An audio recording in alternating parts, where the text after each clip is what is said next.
So first you write quantitative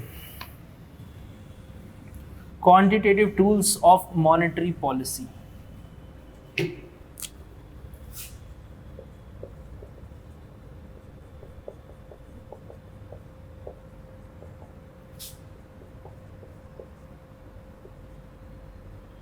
Number 1 we'll discuss CRR. Number 2 we'll discuss SLR. Number 3 we'll discuss LAF, which includes your repo and reverse repo. Number 4 we'll discuss bank rate. Number 5 we'll discuss OMO. Number 6 we'll discuss MSF.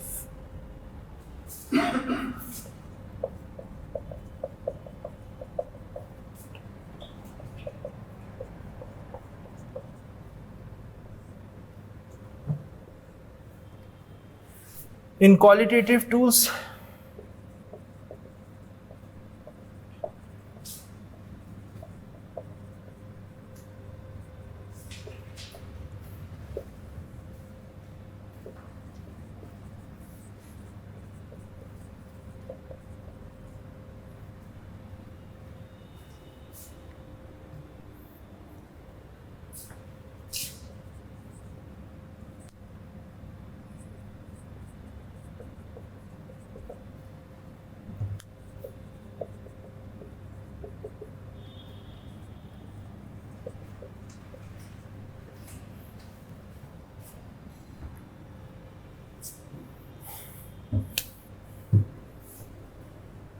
so just copy this maybe table. This will help you in differentiating this quantitative and qualitative tools.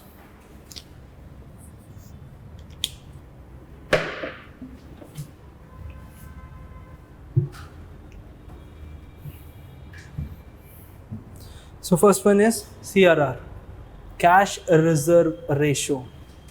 Any idea? Shall I rub it?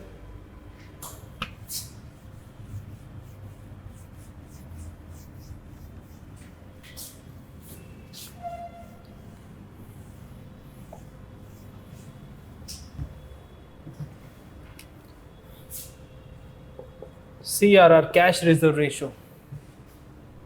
So you write first, it is a ratio that banks has to keep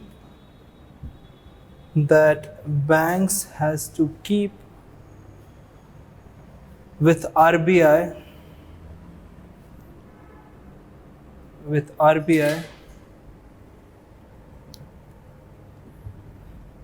in operating in the banking sector.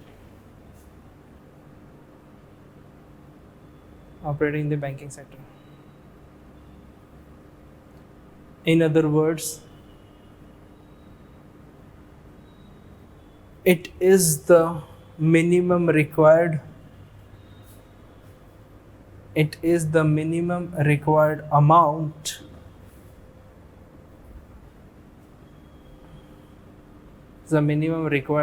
that RBI is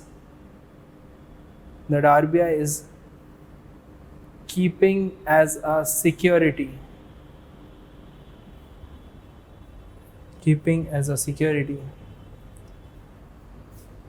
from every bank.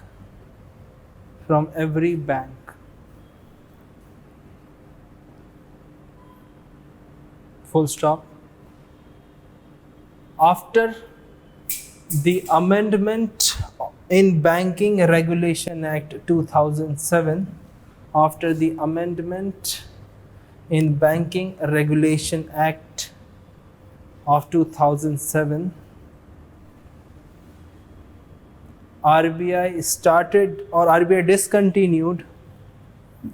RBI discontinued paying any interest rate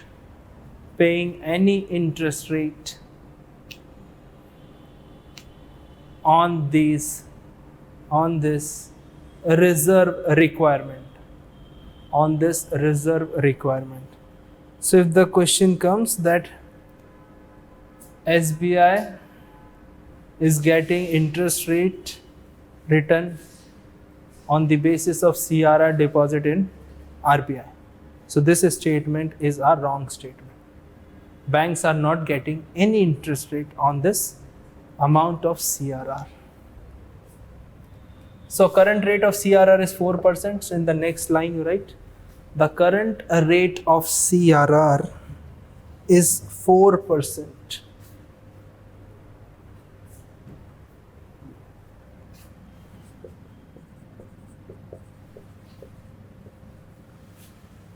Can you imagine the figure? 1% of this CRR is equivalent to 25,000 crore.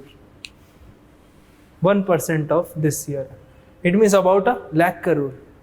So about a lakh crore you have to keep with RBI and without getting any interest rate. So in the year 1991, the CRR was 15%. Now can you imagine the figures? But obviously the absolute amount was different, because at that time the value of rupee is different. But you can imagine a limit that banks are not able to lend, or banks were not able to function at that time due to high CRR. So this was also one of the biggest recommendation given by Narasimham committee: reduce CRR. Now if I'll ask you, आपने पूछा नहीं but मैं ही पूछ लेता हूँ, what is this about 4% of what? So I'm always saying 3.5% of fiscal deficit. 3.5% of what fiscal deficit? How will you measure? 4% CRR. 4% of what?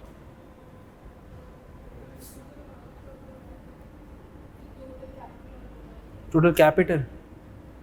Capital is a very big term. Yes. Total wealth of. No. Yes. 4% of what? 4% of. Yes, anyone know? NDTL. So you write.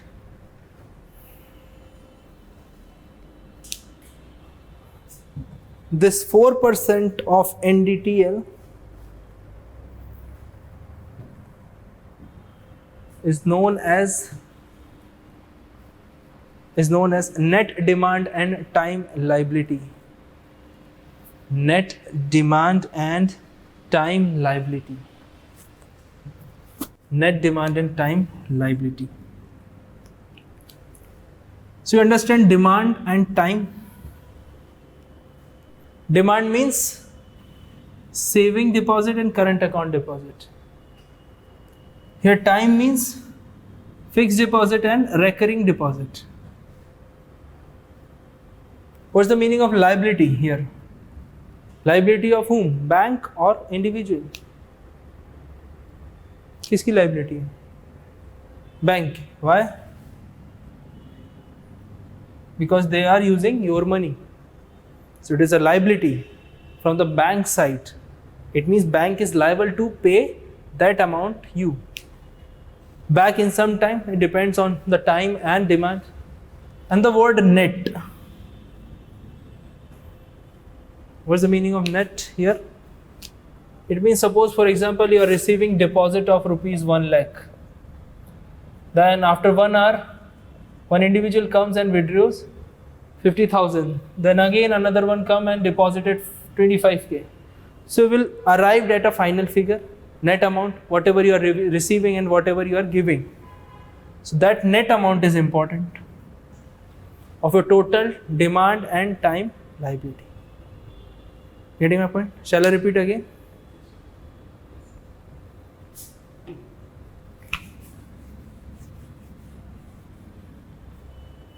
This 4% is your NDTL. If suppose you are opening a bank and your net demand and time liability is 100,000 crores. it means that 1 lakh crores, ठीक है, in Indian terms 1 lakh crores. So 4% of this 1 lakh crore, how will you measure? Because this 1 lakh crore is your net demand and time liability. Liability, why? Because you are receiving deposit. So if you are a bank, you are liable to pay that amount back to your depositor. Now deposits are of two kinds in terms of demand.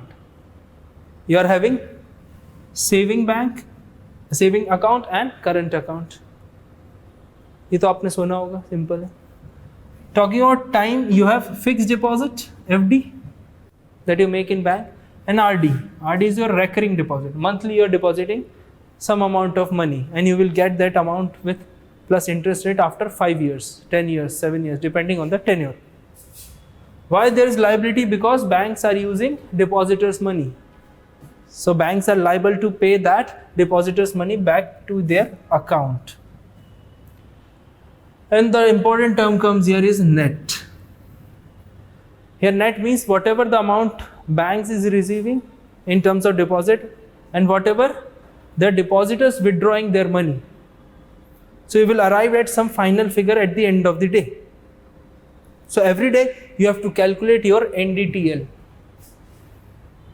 आपने देखा हो ना, bank 3:30 पे बंद हो जाते हैं, but PO और वो सब कब निकलते हैं? 9 बजे, 8 बजे, यही होता रहता है बैंक में. So NDTL, they are calculating, they are closing down their balances, everything. So it will take time. So you have to measure your NDTL. Suppose you are at the end of the day, your balance, positive balance of NDTL is 1 lakh crore. So of that 1 lakh crore, what is 4% of this? Simple. 1 lakh का 4,000 हुआ ना, 4%. So 4,000 crore at the end of the day you have to give to RBI. और CSET की practice भी हो जाती है थोड़ी बहुत. So 4,000 rupees you have to give to RBI. But this activity banks have to do every fortnight, every 15 days. Daily का नहीं करना होता. So on an average for that 14 days you have to keep 4% with RBI. But obviously you will not take any risk. You will keep a little more than 4%, so that if there is any calculation mistake. And seriously, this is the current practice. 4.05%, 4.02%, banks are keeping this. So obviously beyond 4,000 crore. So this is of 4%. So if I'll say SLR is this much of NDTL, meaning is same. Getting my point?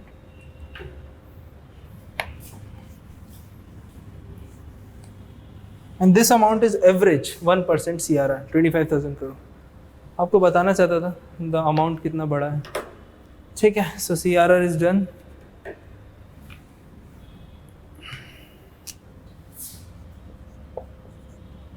Next one is SLR.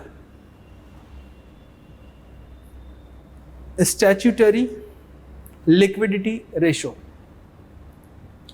Statutory liquidity ratio. Can you guess with the help of these 3 words? You know the meaning of all these 3 words. First one is statutory. It means by law. Liquidity, you understand liquidity. And ratio is simple. So current rate of SLR is 19.5%. 19.5%. But first we'll write the definition. It is the amount of money that banks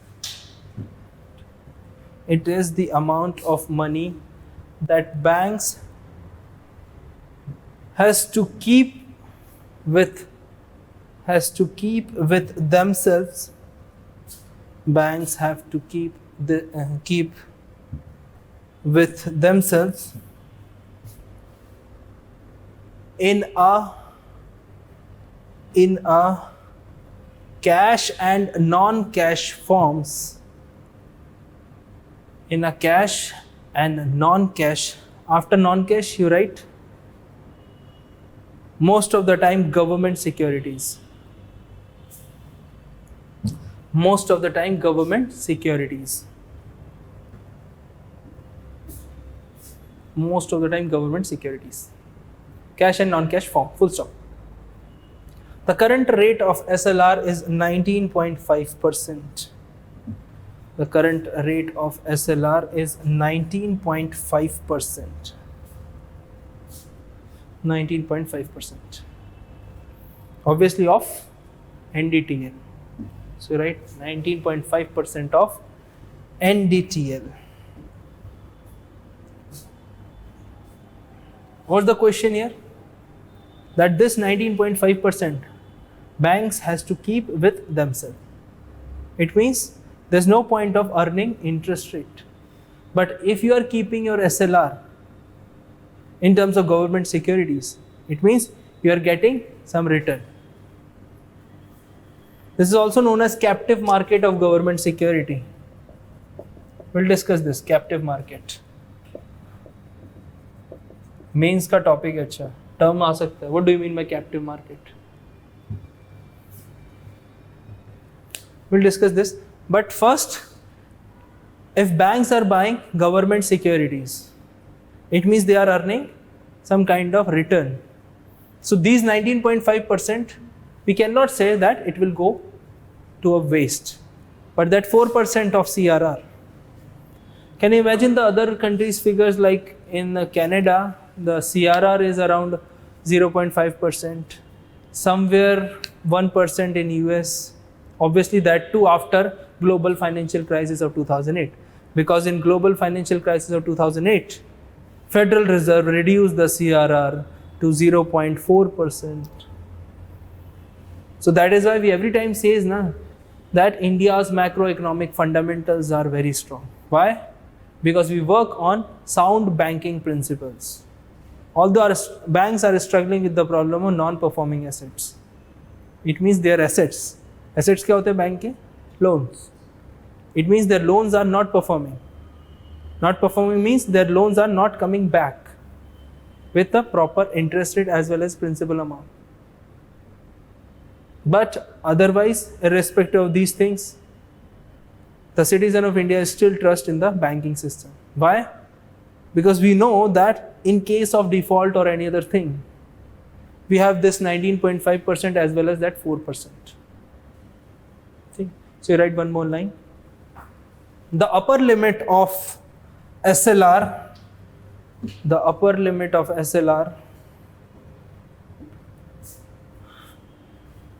is 40%. The upper limit of SLR is 40%. And the lower limit of SLR is 25%. And the lower limit of SLR is 25%. But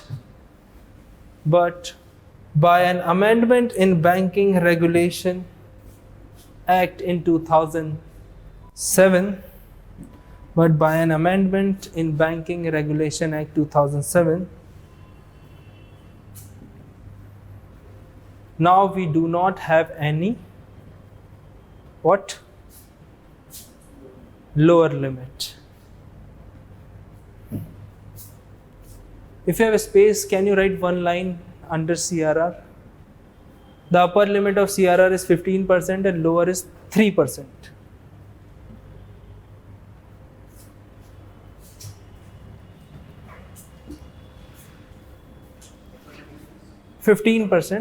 Lower limit is 3%. Clear?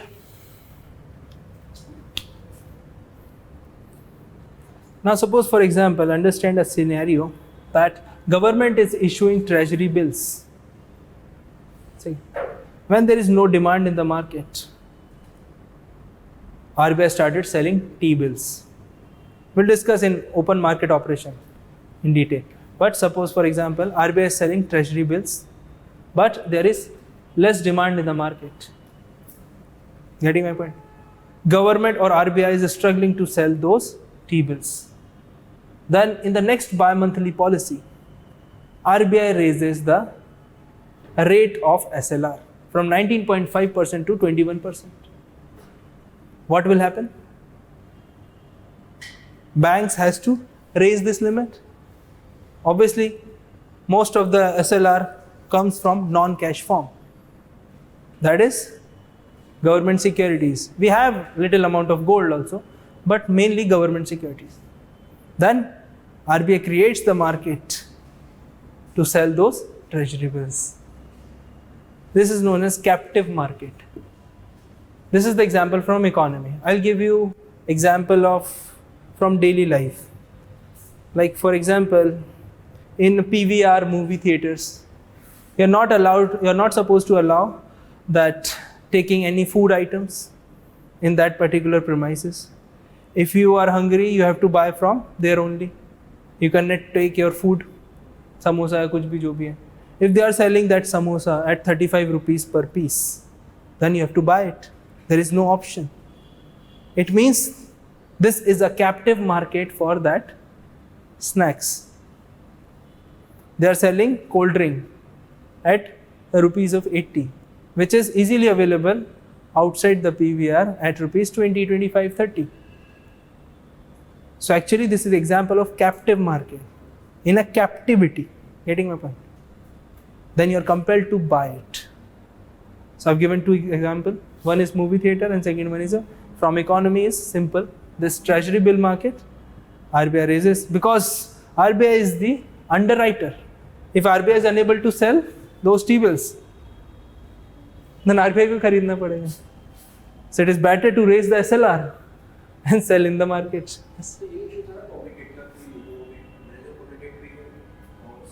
हाँ ये भी है.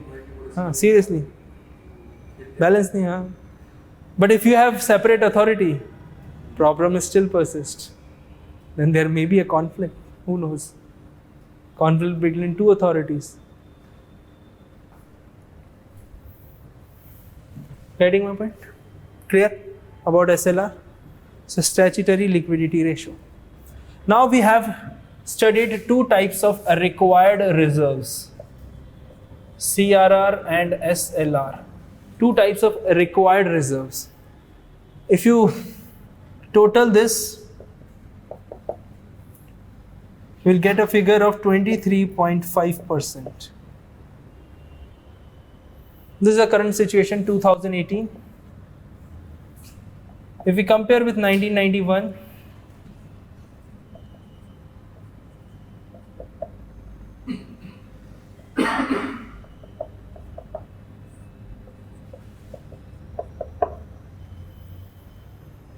now you can see the situation. In 1991, if you are opening a bank with 100 crore of capital, 53.5 crore you have to keep it aside. जितना बचा आप कर लो business. But here in 2018, banks are getting more liberty in order to provide loans. What do you think?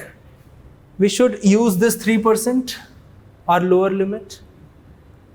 What's the purpose behind removing the lower limit of SLR? In future, if RBI removes the lower limit of CRR, what do you understand? What do you think about these main perspectives? What was the idea behind removing the lower limit? Because in 2007, 25% was also a very high level. Foreign banks, we were inviting foreign banks, private banks.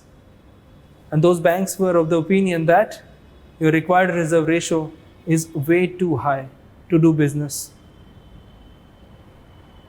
Because these are commercial banks, they are here to earn profit. को मतलब नहीं आपके जनधन योजना financial inclusion से. They are here to earn profit. That is why we have NABARD, IDPI, SIDBI, Mudra, these banks. So these are commercial banks. Now apart from required reserves, suppose I have 100 crore, कितना बचा? 76.5. So 76 in 100 crores, I have 76.5 crore left with to do a business. But I will keep some excess reserves in my bank. Why? In an unforeseen circumstances, if a depositor comes, approaches banks and withdraws it money, bank has to arrange the fund. So suppose we are keeping 6.5%, another 6.5% means 6.5 crores keeping aside. So here we can do business with 70 crore of rupee. So these reserves are known as excess reserve. These are voluntary reserve. RBI is not saying that you have to keep this, but in unforeseen circumstances. Suppose you are expecting that in next year I will receive around 10 crores, but due to default by the borrowers, due to problem of NPAs, you will not receive that 10 crore. But if a person is making FD of 1 crore each, and that 10% will approach to the bank, and they will say that, give back my money, then you have to give it. You have to give him. Then this 6.5% that you are keeping aside as an excess reserve, that you can use these excesses just for the unforeseen circumstances. Otherwise, what you have to do? You have to approach other banks and ultimately lender of the last resort. Done? Moving on to LAF.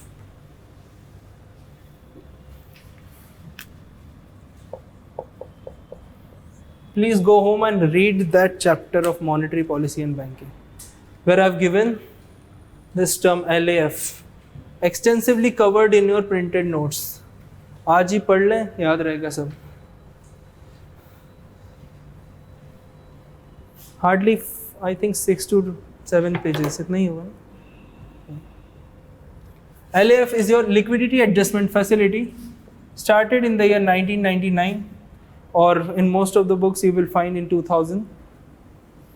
So in 2000 or 1999, because the process started in 1999.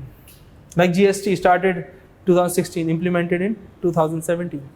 So these policies takes time. So LAF includes two things, a repo and a reverse repo.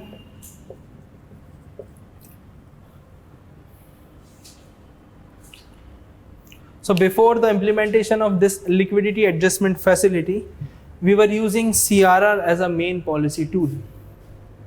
Now you can imagine if you are using CRR as a main policy tool, if you want to contract or if you adopt a contractionary monetary policy. We'll discuss what is contractionary, expansionary here in repo. It means if you want to raise the borrowing limit, what will you do? You will cut short the supply of loans. Means you have to increase the CRR. If you increase the CRR from 4% to 5%, now you can imagine the impact of this hike of 1% in CRR of around 25,000 crore. So ultimately, immediately we can say the banks will experience shortage of funds. When you experience shortage of funds, it means supply short, demand is remain same. What will happen? Prices will go up. So here, prices of loan is simple. Interest rate, cost of borrowing. So cost of borrowing will go up. So before LAF, RBI was using CRR as a main policy tool rate. So first we'll write what is repo rate. So you write repo, or the rate of repurchase. Repo, or the rate of repurchase, put a colon. It is a ratio at which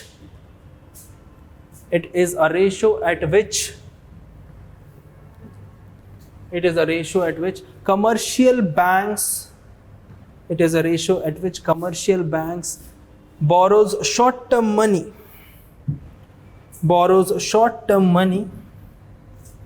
from RBI.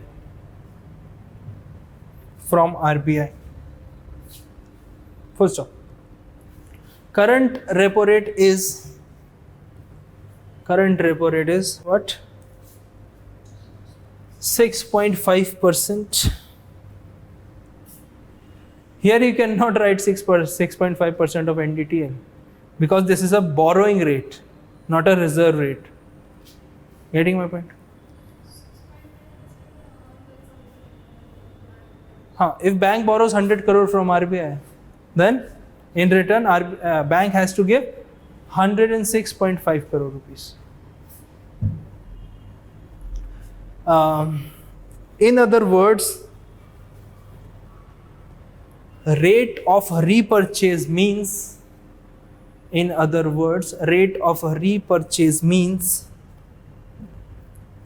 a bank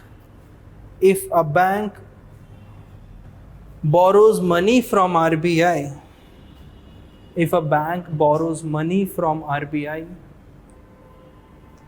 then it has to give some kind of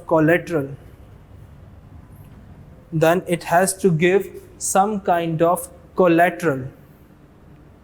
In bracket you write mortgage, or in simple language गिरवी रखना, ठीक है, collateral, some kind of collateral, so that whenever bank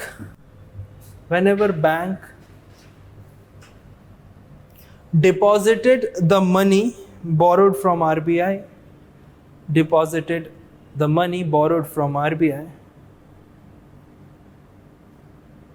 then it should repurchase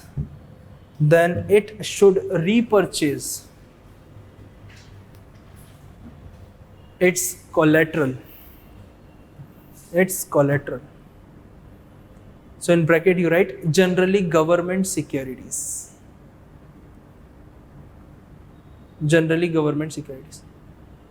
Although it is written generally, but RBI always accept only government securities. So you cannot put any other thing as a collateral. So you have to keep government securities. Now you cannot use the same government securities which you are keeping in SLR. You can use for 1 day, 2 day, but in every 15 days you have to keep your SLR. RBI's keep on checking all these amount given in these SLR and CRR account. So what's the meaning of repo? Finally, I think it makes it clear that repo means a rate of a repurchase. If you are borrowing money from RBI, you have to give some kind of collateral, generally or most of the time government security. Whenever you are giving government securities, you are receiving some amount of money. After 4 days, 5 days, if you are paying back that money to RBI, you have to repurchase your security. So the difference is simple, the repo rate, वही आपको पे करना होगा. ठीक है, clear? नहीं? Shall I repeat? Yes. Suppose I am bank, you are RBI. I want money 100 crores. मैं आपको approach किया. Then what happened after? You will give me 100 crore. I will give you government security of worth of 100 crore rupees. I will use that 100 crore for 4 or 5 days, whatever will be the agreement between us, that I need this money 100 crore for 4 days, 5 days, depending on the situation. Then I will pay back this money to RBI. It means to you. So if I will pay back this money, you will give me in return that government security. So the difference will be of repo rate, interest rate, 6.5%. I have to pay extra. Okay? No need to pay that 100 crore principal amount. That is why it is known as rate of repurchase. Because this is the rate that you are paying to repurchase your government security. Make it clear? बताओ ना, नहीं आया 10 बार समझाऊंगा, class के बाद समझा दूंगा. ठीक. Then reverse repo, you write reverse repo. It is a rate at which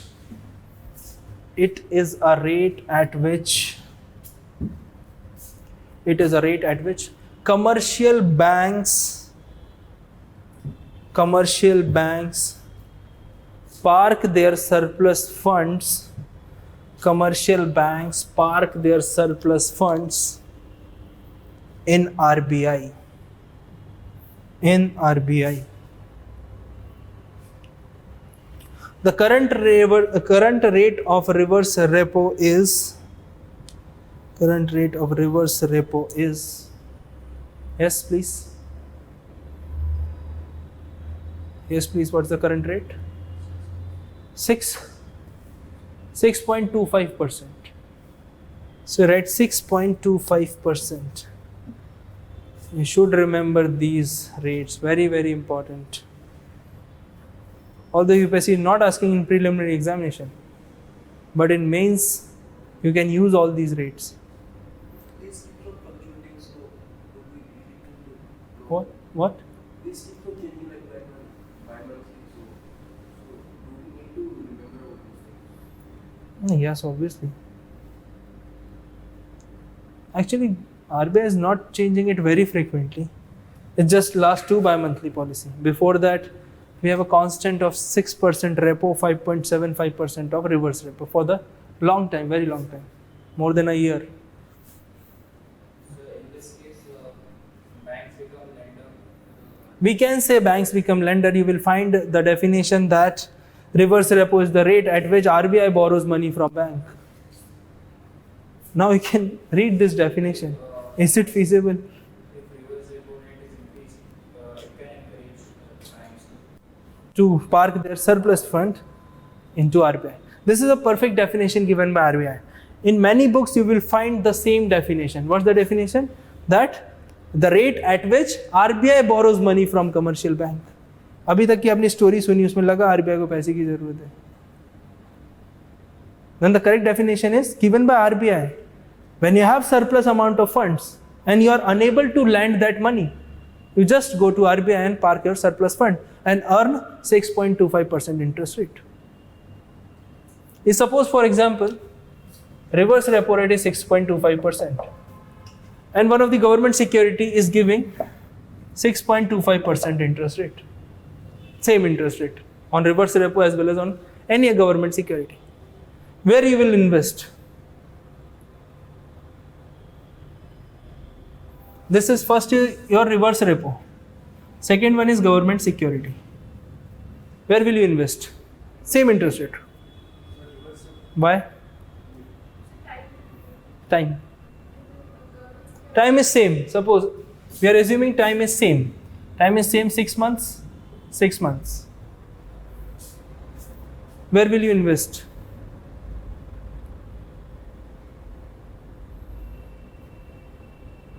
You know the concept of both these government securities as well as reverse repo? Sachin. So we can withdraw money easily from the RBI. You can also withdraw money from government security. There is no point. Go to the secondary market and sell your government security. You will find the borrower. No issues. But you will prefer reverse repo. Why? Because of the safe option. This depends on the market. Reverse repo does not depend on the market. Here there is no risk. Your money is safe in RBI. You will get 6.25%. Here there is a risk. But so government securities are the most secure. More secure. But in comparison to reverse repo, I'm not talking about in comparison to shares and mutual funds. These are gilt-edged security. Most secured. Why most secured? Government नहीं भागेगी ना कहीं. सहारा या जो भी है अलग अलग उसके साथ हो सकता है. But government can never default or rarely default. We cannot say can never default, but the size of the economy matters a lot. Talking about Greece economy, people lost the confidence. But look at the size of the Indian economy. Third number on the basis of PPP, seventh on the basis of nominal. So look at the size of the economy. Government will never default. That is why secure. Not about market rate. The yield on government bond has started rising. पढ़ते हो ना आप newspaper में? तो yield बढ़ जाती है, कभी कम हो जाती है. But here, your money is safe with RBI, and RBI is assuring 6.25%. That is why there is a need to keep separate these two rates. At least give 1% or 1.5% more return on government securities. Otherwise, people will prefer to park their surplus fund in repo rate. Oh, sorry, reverse repo rate. Clear? Any doubt in these two? Nothing?